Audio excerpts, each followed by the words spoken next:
This $12,000 Swiss-made Rolex watch could have been made in China, or at least 40% of it could have been made in China, and it would have been completely legal. In fact, pretty much all Swiss-made brands do this to some degree. That includes Rolex, Patek, Vacheron Constantin, Longines, Tissot, you name it. All Swiss-made watch brands that we know and buy from have a global supply chain, which means they source at least some components from Asia.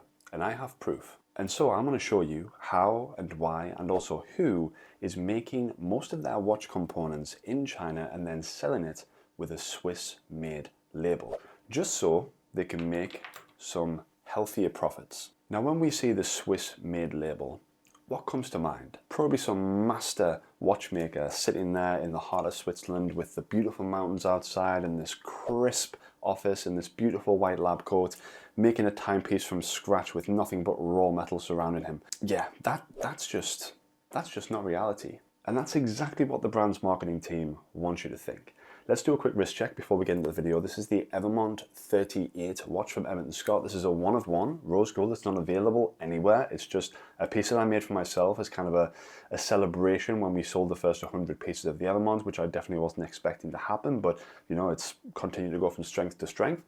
The Evermont and the conversations that I had with Swiss partners during that process of developing the watch is the reason why I can make this video, because I've had conversations with Swiss manufacturers and Chinese manufacturers, and the people who I work with brands who ship Asian components to Switzerland to assemble the watches and then sell them as Swiss made. So I know this firsthand. I speak to the people who actually manage these processes for the brands that we buy from. So that's what I'm going to be diving into right now. Okay, so let's first get completely clear on what Swiss made actually means. Now, in order for a watch to be Swiss made, you need to tick 4 simple boxes. Box number 1, the actual movement inside the watch has to be Swiss. Box number 2, the total cost of the watch has to be 60% incurred in Switzerland. So for example, if you got everything else from China, but the movement and the cost of assembling the watch cost 60% of the overall cost of the watch, say for example the watch was $100, if the movement and the assembly cost $60 of that $100, that means that you could tick that box and say that the watch is Swiss made. Box number 3, if you actually assemble the watch inside Switzerland and case the movement up into the watch case inside Switzerland, that is the 3rd box ticked, and you can say that your watch is a Swiss made watch. Even though you could have pretty much every other component like the bracelet and the dial made and assembled in China, as long as you ship that to Switzerland and you finish it by closing the movement inside the case in Switzerland, that is a Swiss made watch. And lastly, the 4th box that you need to tick is you need to make sure that all quality checks and testing is done inside Switzerland to Swiss made standards. Now here's the critical part I have to let you know. The 60% that has to incur inside Switzerland is almost always covered by the movement and the cost of assembling the watch in a Swiss-made establishment. And this is because Swiss-made labour is generally 3 to 4 times more than it costs to get someone in Asia to assemble the watch. So this basically means that every Swiss-made watch in the market right now could have had every single component like the case, the dial, the hands, the crown, the bracelet, made in an Asian country where labour is far, far cheaper, and then shipped back to Switzerland, put a Swiss-made movement in it, and you have yourself a Swiss-made watch. And by the way, before we get into the really juicy stuff, 92.3% of you guys that are watching this video are not subscribed to the channel. So if you like this type of content, if you want me to dig into topics like this more, then consider subscribing, leave a like, leave a comment. It helps more than you know, and it just lets me know I'm on the right track. But anyway, let's get back to the video. Now let's talk about who's actually doing this. What companies out there are actually manufacturing their watches in China, then shipping them to Switzerland to get that Swiss-made label. Now, according to industry reports, including data from the Federation of Swiss Watchmaking, around 40 to 60% of components found in Swiss-made watches were made in Asian countries like China. The Swatch Group, for example, who owns brands like Longines and Omega, Tissot and Hamilton, have openly discussed their global supply chain and said that they source things like bracelets and cases from Asian countries. Tag Heuer, a brand from the LVMH group, have also mentioned that they source their parts globally. Therefore, They are tapping into Asian markets in order to get better pricing for the components made for their watches. The Richemont Group that manages brands like Montblanc and Baume & Mercier, two brands that, I like some of their watches. They have also been completely transparent and open about the fact that they have a global supply chain, which suggests that they get some components from Asia. Frederic Constant has also mentioned that they sometimes get some of their components for cases from Asia. And that's okay, at least they're being transparent about it. They're not doing anything wrong. It's completely legal. But are all brands being as transparent and honest about it? And also, is this a good or a bad thing for a customer like you and me? Well, you see, here's the interesting thing. When I spoke to Swiss manufacturers and partners in order to make a Swiss-made watch for Emmett & Scott, I was told by every single one of them that they would get the parts from Asia, ship them to Switzerland, and then assemble the watch there so it could get that Swiss-made label. And when I asked them what is the difference between a Swiss-made watch case, for example, and a one made in Asia, they said you would never be able to tell the difference. So in simple terms, if you had this watch case made in China and also had the exact same watch case made in Switzerland and you put them side by side, the only difference between those two cases would be the fact that the one from Switzerland cost 2 to 3, maybe 4 times more. They told me that Chinese and Swiss factories use the exact same machines to manufacture. They use the exact same level of precision in order to get the cases to the size and the shape that you need them. They also said that they have the exact same quality checks and protocols when it comes to manufacturing. We're talking about a micron level of difference, a level of difference that you would never be able to spot with the naked eye.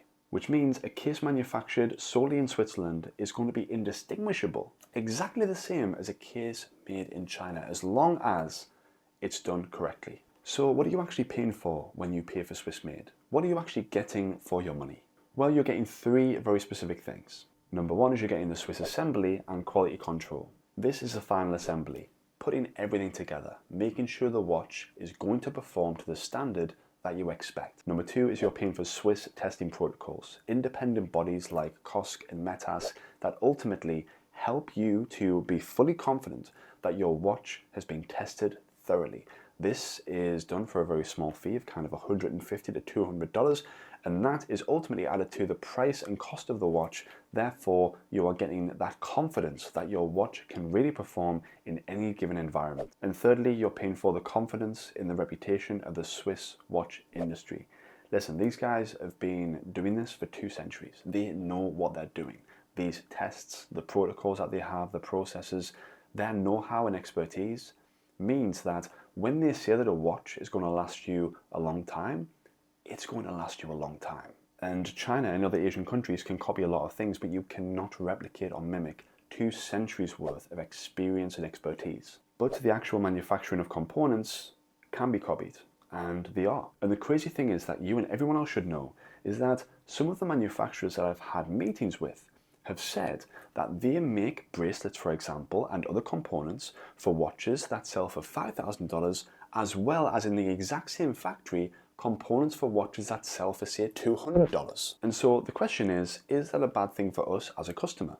Well, let me explain in really simple terms. Let's say, for example, we have a Chinese watch brand that sells their watch for $200, and they need to make sure that their case and polishing of that case costs $15 maximum. This means that the materials, the time spent actually polishing the case, and everything else needs to cost $15 in order for that watch to be profitable. Now, on the other hand, you're having a watch case made for a luxury brand that sells the watch for $6,000, so they can afford to pay a lot more, let's say $300, to have that watch case made to the best standard possible. Now, because they can pay so much more, they can afford to pay the person who is at the factory to polish the case and really take care of it and get it to a much higher standard than the case that costs $15. In fact, if you do a direct comparison, the watch case that is $300 could get 20 times more time and attention than the case that is $15, which means it's just going to be a higher standard of finishing and it's going to look a lot better. Now, this is a super simplified example and it's a lot more complex than this, but it gets the point across. If you want great things, it takes time.